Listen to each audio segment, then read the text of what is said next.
presente audiobook foi produzido artificialmente por meio da conversão de texto em voz. O áudio poderá trazer distorções fônicas por se tratar de uma leitura mecânica. A obra A Filosofia entre a Religião e a Ciência, de Bertrand Russell, é livre de direitos autorais. Qualquer possível infração de texto entre em contato prontamente. Participe do clube de leitura. Para mais informações acesse o site www.donleon.com.br de Bertrand Russell. A filosofia entre a religião e a ciência. Os conceitos da vida e do mundo que chamamos filosóficos são produto de dois fatores. Um, constituído de fatores religiosos e éticos herdados. O outro, pela espécie de investigação que podemos denominar científica, empregando a palavra em seu sentido mais amplo. Os filósofos, individualmente, têm diferido amplamente quanto às proporções em que esses dois fatores entraram em seu sistema, mas é a presença de ambos que, em certo grau, caracteriza a filosofia. Filosofia é uma palavra que tem sido empregada de várias maneiras, umas mais amplas, outras mais restritas. Pretendo empregá-la em seu sentido mais amplo, como procurarei explicar adiante. A filosofia, conforme entendo a palavra, é algo intermediário entre a teologia e a ciência. Como a teologia consiste de especulações sobre assuntos a que o conhecimento exato não conseguiu até agora chegar, mas, como ciência, apela mais à razão humana do que à autoridade, seja esta a da tradição ou a da revelação. Todo conhecimento definido, eu afirmaria, pertence à ciência, e todo dogma quanto ao que ultrapassa o conhecimento definido, pertence à teologia. Mas entre a teologia e a ciência existe uma terra de ninguém, exposta aos ataques de ambos os campos. Essa terra de ninguém é a filosofia. Quase todas as questões do máximo interesse para os espíritos especulativos são de tal índole que a ciência não as pode responder, e as respostas confiantes dos teólogos já não nos parecem tão convincentes como eram nos séculos passados. Acha-se um mundo dividido em espírito e matéria. E, supondo-se que assim seja, que é espírito e que é matéria. Acha-se o espírito sujeito à matéria, ou é ele dotado de forças independentes? Possui o universo alguma unidade ou propósito? Está ele evoluindo rumo a alguma finalidade? Existem realmente leis da natureza, ou acreditamos nelas devido unicamente ao nosso amor inato pela ordem? É o homem o que ele parece ser ao astrônomo, isto é, um minúsculo conjunto de carbono e água a rastejar, impotentemente, sobre um pequeno planeta sem importância? Ou é ele o que parece ser a Hamlet? Acaso é ele, ao mesmo tempo, ambas as coisas? Existe uma maneira de viver que seja nobre e uma outra que seja baixa, ou todas as maneiras de viver são simplesmente inúteis? Se há um modo de vida nobre, em que consiste ele, e de que maneira realizá-lo? Deve o bem ser eterno, para merecer o valor que lhe atribuímos, ou vale a pena procurá-lo, mesmo que o universo se mova, inexoravelmente, para a morte? Existe a sabedoria, ou aquilo que nos parece tal não passa do último refinamento da loucura? Tais questões não encontram resposta no laboratório. As teologias têm pretendido dar respostas, todas elas demasiado concludentes, mas a sua própria segurança faz com que o espírito moderno as encare com suspeita. Zero estudo de tais questões, mesmo que não se resolva esses problemas, constitui o empenho da filosofia. Mas por que, então, poderíeis perguntar, perder tempo com problemas tão insolúveis? A isto, poder-se-ia responder como historiador ou como indivíduo que enfrenta o terror da solidão cósmica. A resposta do historiador, tanto quanto me é possível dá-la, aparecerá no decurso desta obra. Desde que o homem se tornou capaz de livre especulação, suas ações, em muitos aspectos importantes, têm dependido de teorias relativas ao mundo e à vida humana, relativas ao bem e ao mal. Isto é tão verdadeiro em nossos dias como em qualquer época anterior.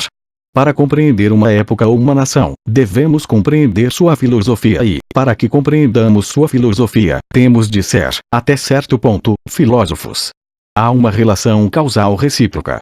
As circunstâncias das vidas humanas contribuem muito para determinar a sua filosofia, mas, inversamente, sua filosofia muito contribui para determinar tais circunstâncias. Essa ação mútua, através dos séculos, será o tema das páginas seguintes. Há, todavia, uma resposta mais pessoal. A ciência diz-nos o que podemos saber, mas o que podemos saber é muito pouco e, se esquecemos quanto nos é impossível saber, tornamo-nos insensíveis a muitas coisas sumamente importantes. A teologia, por outro lado, nos induz à crença dogmática de que temos conhecimento de coisas que, na realidade, ignoramos e, por isso, gera uma espécie de insolência impertinente com respeito ao universo. A incerteza, na presença de grandes esperanças e receios, é dolorosa, mas temos de suportá-la, se quisermos viver sem o apoio de confortadores contos de fadas. Não devemos também esquecer as questões suscitadas pela filosofia, ou persuadir-nos de que encontramos, para as mesmas, respostas indubitáveis. Ensinar a viver sem essa segurança e sem que se fique, não obstante, paralisado pela hesitação, é talvez a coisa principal que a filosofia, em nossa época, pode proporcionar àqueles que a estudam. A filosofia, ao contrário do que ocorreu com a teologia, surgiu, na Grécia, no século VI a.C. Depois de seguir o seu curso na antiguidade, foi de novo submersa pela teologia quando surgiu o cristianismo e Roma se desmoronou.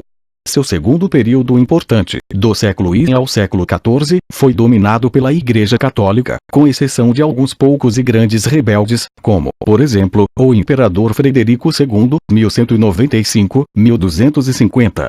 Este período terminou com as perturbações que culminaram na Reforma. O terceiro período, desde o século XVII até hoje, é dominado, mais do que os períodos que o precederam, pela ciência. As crenças religiosas tradicionais mantêm sua importância, mas se sente a necessidade de que sejam justificadas, sendo modificadas sempre que a ciência torna imperativo tal passo. Poucos filósofos deste período são ortodoxos do ponto de vista católico. O Estado secular adquire mais importância em suas especulações do que a Igreja. A coesão social e a liberdade individual, como a religião e a ciência, acham-se num estado de conflito ou difícil compromisso durante todo este período. Na Grécia, a coesão social era assegurada pela lealdade ou estadocidade. O próprio Aristóteles, embora, em sua época, Alexandre estivesse tornando obsoleto o estado-cidade, não conseguia ver mérito algum em qualquer outro tipo de comunidade.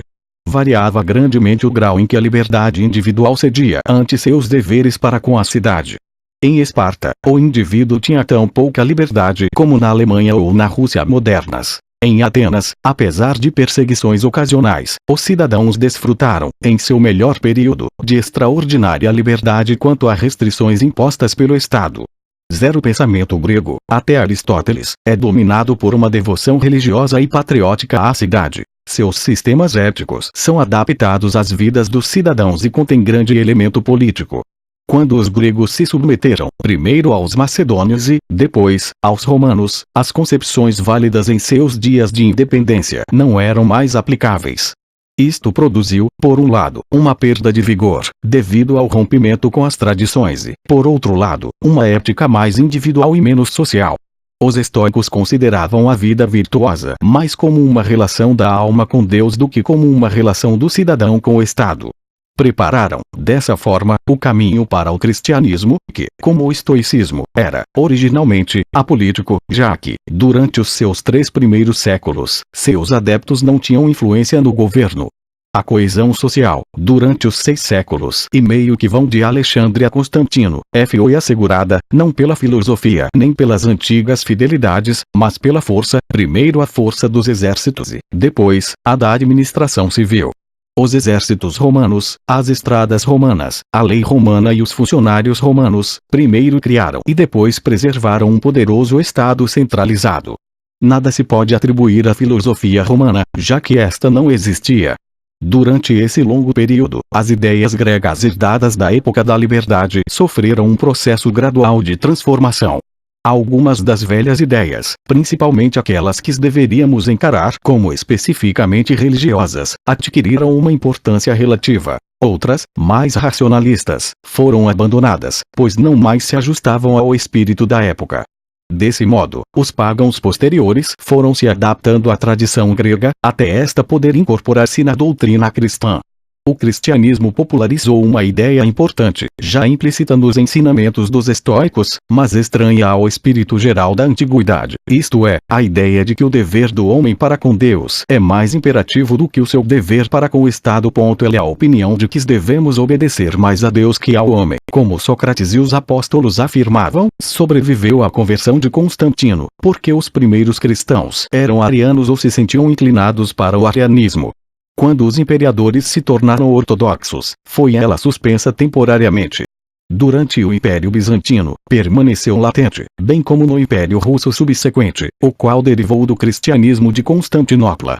Mas no Ocidente, onde os imperadores católicos foram quase imediatamente substituídos, exceto em certas partes da Gália, por conquistadores bárbaros heréticos, a superioridade da lealdade religiosa sobre a lealdade política sobreviveu, até certo ponto, persiste ainda hoje. A invasão dos bárbaros pôs fim, por espaço de 6 séculos, à civilização da Europa Ocidental. Subsistiu, na Irlanda, até que os dinamarqueses a destruíram no século IX. Antes de sua extinção produziu, lá, uma figura notável, Scotus Erigena. No Império Oriental, a civilização grega sobreviveu, em forma dissecada, como num museu, até a queda de Constantinopla, em 1453, mas nada que fosse de importância para o mundo saiu de Constantinopla, exceto uma tradição artística e os códigos de direito romano de Justiniano. Durante o período de obscuridade, desde o fim do século V até a metade do século XI, o mundo romano ocidental sofreu algumas transformações interessantes. O conflito entre o dever para com Deus e o dever para com o Estado, introduzido pelo cristianismo, adquiriu o caráter de um conflito entre a Igreja e o rei. A jurisdição eclesiástica do Papa estendia-se sobre a Itália, França, Espanha, Grã-Bretanha e Irlanda, Alemanha, Escandinávia e Polônia. A princípio, fora da Itália e do sul da França foi muito leve o seu controle sobre bispos e abades, mas, desde o tempo de Gregório VII, fins do século X, tornou-se real e efetivo. Desde então o clero, em toda a Europa Ocidental, formou uma única organização, dirigida por Roma, que procurava o poder inteligente e incansavelmente, em geral, vitoriosamente, até depois do ano 1300, em seus conflitos com os governantes seculares.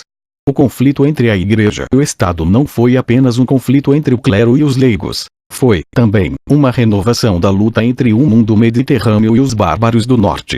A unidade da Igreja era um reflexo da unidade do Império Romano. Sua liturgia era latina, e os seus homens mais proeminentes eram, em sua maior parte, italianos, espanhóis ou franceses do sul.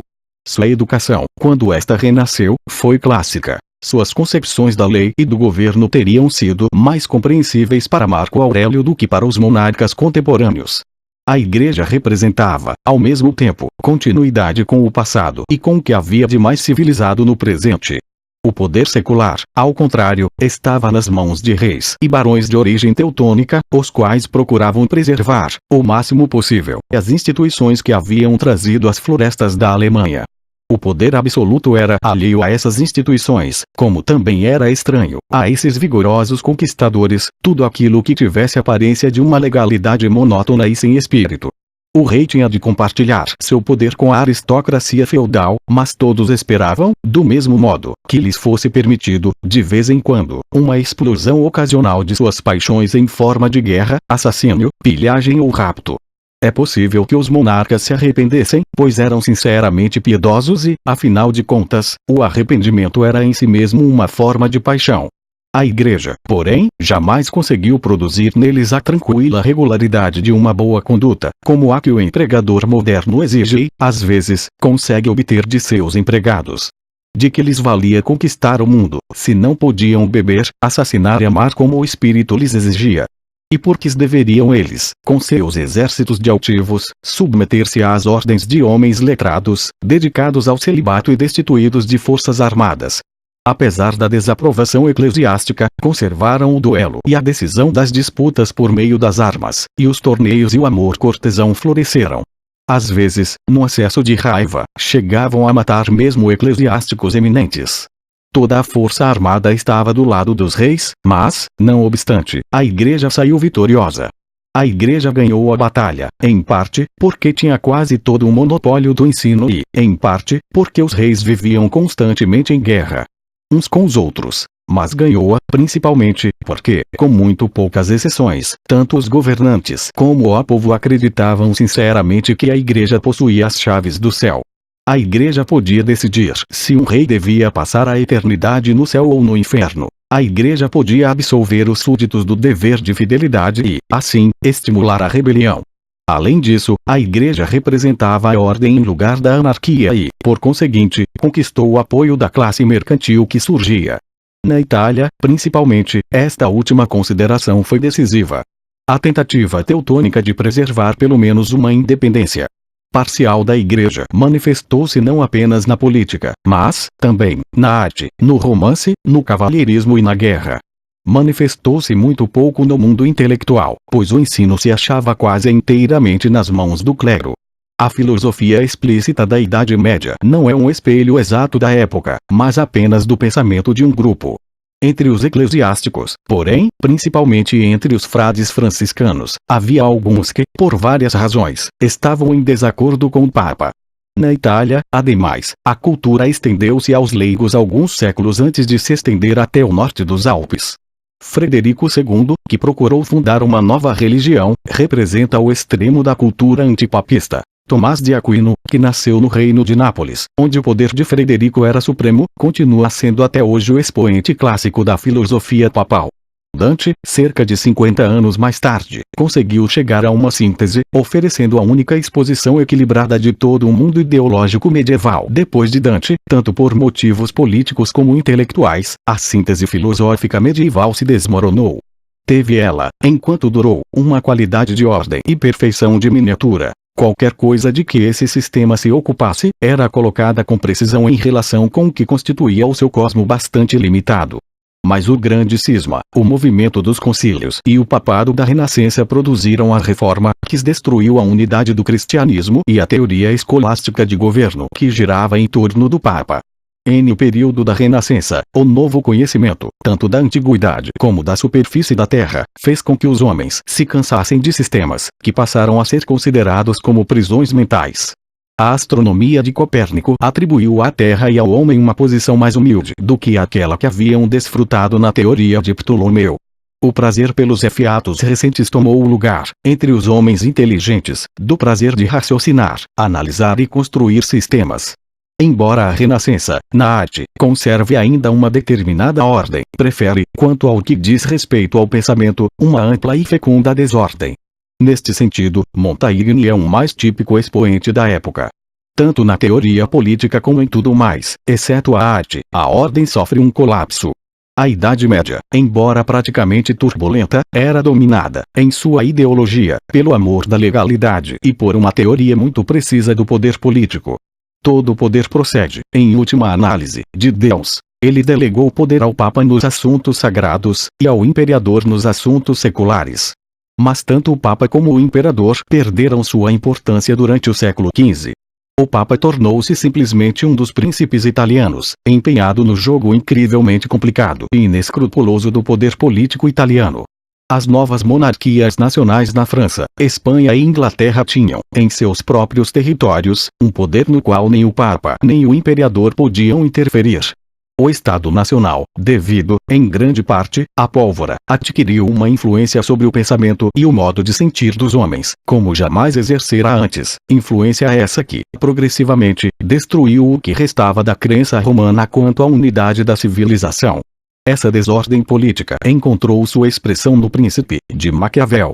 Na ausência de qualquer princípio diretivo, a política se transformou em áspera luta pelo poder. O Príncipe dá conselhos astutos quanto à maneira de se participar com êxito desse jogo. O que já havia acontecido na Idade de Ouro da Grécia, ocorreu de novo na Itália renascentista. Os freios morais tradicionais desapareceram, pois eram considerados como coisa ligada à superstição. A libertação dos grilhões tornou os indivíduos enérgicos e criadores, produzindo um raro florescimento do gênio, mas a anarquia e a traição resultantes, inevitavelmente, da decadência da moral, tornou os italianos coletivamente impotentes, e caíram, como os gregos, sob o domínio de nações menos civilizadas do que eles, mas não tão destituídas, de coesão social. Todavia, o resultado foi menos desastroso do que no caso da Grécia, pois as nações que tinham acabado de chegar ao poder, com exceção da Espanha, se mostravam capazes de tão grandes realizações como havia sido a Itália. Do século XVI em diante, a história do pensamento europeu é dominada pela Reforma. Reforma foi um movimento complexo, multiforme, e seu êxito se deve a numerosas causas. De um modo geral, foi uma revolta das nações do norte contra o renovado domínio de Roma. A religião fora a força que subjugara o norte, mas a religião, na Itália, decaíra. O papado permanecia como uma instituição, extraindo grandes tributos da Alemanha e da Inglaterra, mas estas nações, que eram ainda piedosas, não podiam sentir reverência alguma para com os Borgias e os Médicis, que pretendiam salvar as almas do purgatório em troca de dinheiro, que esbanjavam no luxo e na imoralidade. Motivos nacionais, motivos econômicos e motivos religiosos conjugaram-se para fortalecer a revolta contra Roma. Além disso, os príncipes logo perceberam que, se a Igreja se tornasse, em seus territórios, simplesmente nacional, eles seriam capazes de dominá-la, tornando-se, assim, muito mais poderosos, em seus países, do que jamais o haviam sido compartilhando seu domínio com o Papa. Por todas essas razões, as inovações teológicas de Lutero foram bem recebidas, tanto pelos governantes como pelo povo, na maior parte da Europa setentrional. A Igreja Católica procedia de 3 fontes. Sua história sagrada era judaica, sua teologia, grega, e seu governo e leis canônicas, ao menos indiretamente, romanos. A Reforma rejeitou os elementos romanos, atenuou os elementos gregos e fortaleceu grandemente os elementos judaicos. Cooperou, assim, com as forças nacionalistas que estavam desfazendo a obra de coesão nacional que tinha sido levada a cabo primeiro pelo Império Romano e, depois, pela Igreja Romana. Na doutrina católica, a revelação divina não terminava na Sagrada Escritura, mas continuava, de era em era, através da Igreja, a qual, pois, era dever do indivíduo submeter suas opiniões pessoais. Os protestantes, ao contrário, rejeitaram a Igreja como veículo da revelação divina. A verdade devia ser procurada unicamente na Bíblia, que cada qual podia interpretar à sua maneira. Se os homens diferissem em sua interpretação, não havia nenhuma autoridade designada pela divindade que resolvesse tais divergências. Na prática, o Estado reivindicava o direito que pertencera antes à Igreja, mas isso era uma usurpação. Na teoria protestante, não devia haver nenhum intermediário terreno entre a alma e Deus. Os efeitos dessa mudança foram importantes. A verdade não mais era estabelecida mediante consulta à autoridade, mas por meio da meditação íntima. Desenvolveu-se, rapidamente, uma tendência para o anarquismo na política e misticismo na religião, o que sempre fora difícil de se ajustar à estrutura da ortodoxia católica. Aconteceu que, em lugar de um único protestantismo, surgiram numerosas seitas. Nenhuma filosofia se opunha à escolástica, mas havia tantas filosofias quantos eram os filósofos. Não havia, no século XIII, nenhum imperador que se opusesse ao Papa, mas sim um grande número de reis heréticos. O resultado disso, tanto no pensamento como na literatura, foi um subjetivismo cada vez mais profundo, agindo primeiro como uma libertação saudável da escravidão espiritual, mas caminhando, depois, constantemente, para um isolamento pessoal, contrário à solidez social.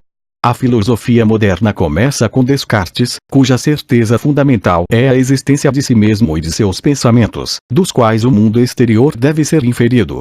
Isso constitui apenas a primeira fase de um desenvolvimento que, passando por Berkeley e Kant, chega a Fichte, para quem tudo era apenas uma emanação do eu. Isso era uma loucura, e, partindo desse extremo, a filosofia tem procurado, desde então, evadir-se para o mundo do senso comum cotidiano. Com o subjetivismo na filosofia, o anarquismo anda de mãos dadas com a política. Já no tempo de Lutero, discípulos inoportunos e não reconhecidos haviam desenvolvido a doutrina do anabatismo, a qual, durante algum tempo, dominou a cidade de Münster. Os anabatistas repudiavam toda lei, pois afirmavam que o homem bom seria guiado, em todos os momentos, pelo Espírito Santo, que não pode ser preso a fórmulas. Partindo dessas premissas, chegam ao comunismo e à promiscuidade sexual. Foram, pois, exterminados, após uma resistência heróica. Mas sua doutrina, em formas mais atenuadas, se estendem pela Holanda, Inglaterra e Estados Unidos. Historicamente, é a origem do quaquerismo. Uma forma mais feroz de anarquismo, não mais relacionada com a religião, surgiu no século XIX. Na Rússia, Espanha e, em menor grau, na Itália, obteve considerável êxito, constituindo, até hoje, um pesadelo para as autoridades americanas de imigração. Esta versão moderna, embora antirreligiosa, encerra ainda muito do espírito do protestantismo primitivo. Difere principalmente dele devido ao fato de dirigir contra os governos seculares a hostilidade que Lutero dirigia contra os papas. A subjetividade, uma vez desencadeada, já não podia circunscrever-se aos seus limites, até que tivesse seguido seu curso. Na moral, a atitude enfática dos protestantes, quanto à consciência individual, era essencialmente anárquica. O hábito e o costume eram tão fortes que, exceto em algumas manifestações ocasionais, como, por exemplo, a de Muster, os discípulos do individualismo na ética continuaram a agir de maneira convencionalmente virtuosa. Mas era um equilíbrio precário. O culto do século XVIII, a sensibilidade começou a romper esse equilíbrio. Um ato era admirado não pelas suas boas consequências, ou porque estivesse de acordo com um código moral, mas devido à emoção que o inspirava. Dessa atitude nasceu o culto do herói, tal como foi manifestado por Carlyle e Nietzsche, bem como o culto byroniano da paixão violenta, qualquer que esta seja. O movimento romântico, na arte, na literatura e na política, está ligado a essa maneira subjetiva de julgar-se os homens, não como membros de uma comunidade, mas como objetos de contemplação esteticamente encantadores. Os tigres são mais belos do que as ovelhas, mas preferimos que estejam atrás de grades. O romântico típico remove as grades e delicia-se com os saltos magníficos com que o tigre aniquila as ovelhas. Incita os homens a imaginar que são tigres e, quando consegue, os resultados não são inteiramente agradáveis. Contra as formas mais loucas do subjetivismo nos tempos modernos tem havido várias reações. Primeiro, uma filosofia de semicompromisso, a doutrina do liberalismo, que procurou delimitar as esferas relativas ao governo e ao indivíduo. Isso começa, em sua forma moderna, com Locke, que é tão contrário ao entusiasmo, ou individualismo dos anabatistas, como a autoridade absoluta e a cega subserviência à tradição. Uma rebelião mais extensa conduz à doutrina do culto do Estado, que atribui ao Estado a posição que o catolicismo atribui à Igreja, ou mesmo, às vezes, a Deus. Hobbes, Rousseau e Hegel representam fases distintas desta teoria, e suas doutrinas se acham encarnadas, praticamente, em Cromwell, Napoleão e na Alemanha moderna. O comunismo, na teoria, está muito longe dessas filosofias, mas é conduzido, na prática, a um tipo de comunidade bastante semelhante àquela e que resulta a adoração do Estado. Durante todo o transcurso deste longo desenvolvimento, desde 600 anos antes de Cristo até aos nossos dias, os filósofos têm se dividido entre aqueles que querem estreitar os laços sociais e aqueles que desejam afrouxá-los. A esta diferença, acham-se associadas outras. Os partidários da disciplina advogaram este ou aquele sistema dogmático, velho ou novo, chegando, portanto a ser, em menor ou maior grau, hostis à ciência, já que seus dogmas não podiam ser provados empiricamente. Ensinavam, quase invariavelmente, que a felicidade não constitui o bem, mas que a nobreza ou o heroísmo devem ser a ela preferidos. Demonstravam simpatia pelo que havia de irracional na natureza humana, pois acreditavam que a razão é inimiga da coesão social. Os partidários da liberdade, por outro lado, com exceção dos anarquistas extremados, procuravam ser científicos, utilitaristas, racionalistas, contrários à paixão violenta, inimigos de todas as formas mais profundas de religião.